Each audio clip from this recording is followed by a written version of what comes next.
Hey guys, it's Brent. Hope you're having a great day out there. It is the day before Thanksgiving. It is Wednesday, the 24th of November. Hope all is going well. Today, we're going to be talking about why it is that we as a people are so afraid to feel happy. We're going to go into that. We're talking about fear this week because fear is such an overwhelming thing for so many people. And everything you've ever wanted is just on the other side of that fear.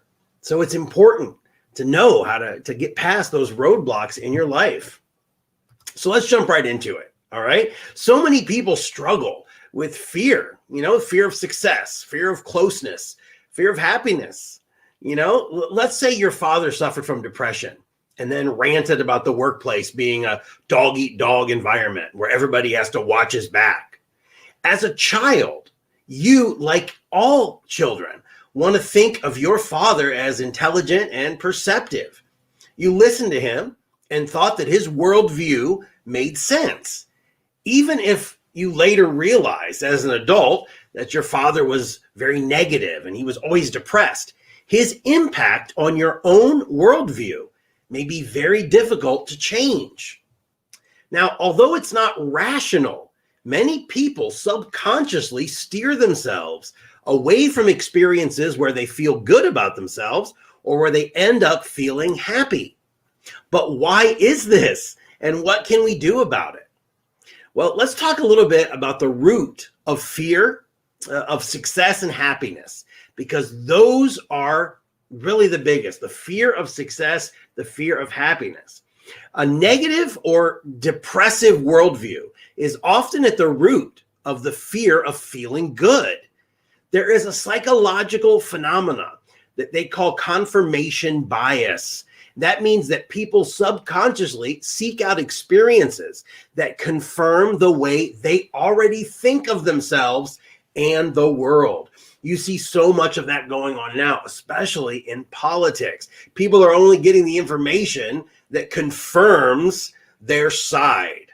If you grew up in a home where everybody felt and acted very negative, then it's probable that your current view of the world and yourself is going to be negative. You're looking through that negative lens. This means that you're likely to be drawn to experiences that end up making you feel bad about yourself, or that conform your preconception that the world is a bad place. And let me tell you, if you think, oh, the world is horrible, everybody's out to get you, guess what? That is what your world is going to be. So how does a negative worldview affect you in the workplace? Let's go from the personal life for a moment. We'll talk about the workplace. When you go to work, you may subconsciously be looking around for evidence that others are out to get you or they want to harm you in some way. You may steer clear of evidence that would run counter to this worldview, which would mean that you don't try that hard to socialize with people in the workplace. And instead, you keep your guard up. You may turn down invitations to happy hour and instead stick to your familiar mantra that you can't trust anyone and you wouldn't have enjoyed yourself anyway. Another common example, people who don't think highly of themselves, they end up with partners or even friends who treat them poorly.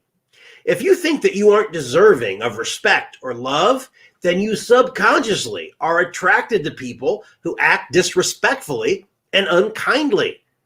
When people with low self-esteem meet potential partners who treat them well, they often say they aren't attracted to these people for some reason or other.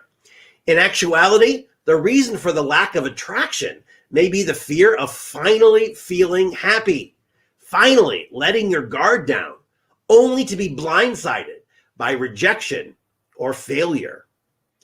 My friends, unhappiness is a vicious cycle. If you're used to feeling bad about yourself, then it is more comfortable. It is easier to continue putting yourself in unfulfilling situations. Taking the risk of aiming higher may feel too intimidating, as it could lead to potential disappointment. This is why so many people self-sabotage their chance for success. Now, no matter what, if it's romantic, career, or social. It's more familiar to lurk on the outskirts of life than to take a running jump right smack into the middle of it and potentially fail dramatically. Now, happiness is a vicious cycle. Unhappiness is a vicious cycle. And how do you break it? Well, if you struggle with the fear of success or the fear of happiness, you need to start understanding why you're getting in your own way. If you start working on your self-esteem, you're better able to respect and love yourself. And then opportunities for happiness and success will seem to almost magically appear.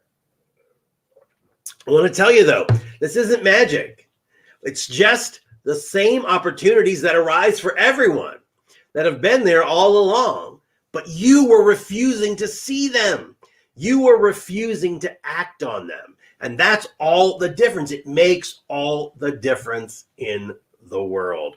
So if you're afraid to be happy, really take a look at it, because it sounds so moronic. Like, who would possibly do that? And I spent years doing it, and I bet you that you have too. So I want to thank you for joining me here today. Don't forget, if you're trying to give up smoking, we're putting together a group in our Facebook community of former smokers who quit and people who want to quit. And we're going to do a little program. We're going to be your accountability partners, and we're going to help you get through that. So if you're looking to quit, drop me a message, send me an email. It's free. We just want to get everyone together in the group. We're gonna get started in the next few weeks. All right. Don't forget, I'll be back again tomorrow with a new episode. Also, if you have not joined our Facebook community, you really should. It's a fantastic group of like-minded people banded together, empowering themselves to transform their lives, uncovering the untapped mind power that lies within all of us. That once we realize it's there, once we harness that power, that energy, we can transform our lives and the lives of the people around us. And that is how we change the world. So join us. It's facebook.com/groups/students of self-empowerment. And finally, if you're looking for something different to give this year for the holiday season, why not give the gift of transformation? Give the gift of self-empowerment and personal development. We have all sorts of books and courses available on my website, brentwebb.com. Also, my one-on-one mindset coaching program. I call it the Mindset Reset.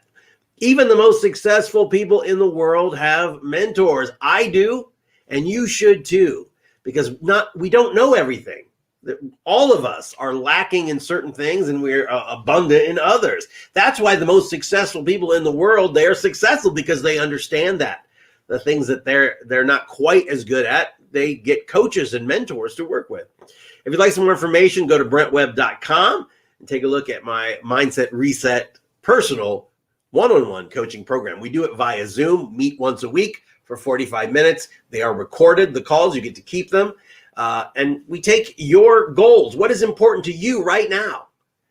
We infuse them with new energy and power, and then we push them powerfully forward. And your goals are no longer off in dreamland somewhere. They become visible on the horizon of your life. BrentWebb.com. I'll see you back here tomorrow. Go out and enjoy yourself. And remember, don't worry.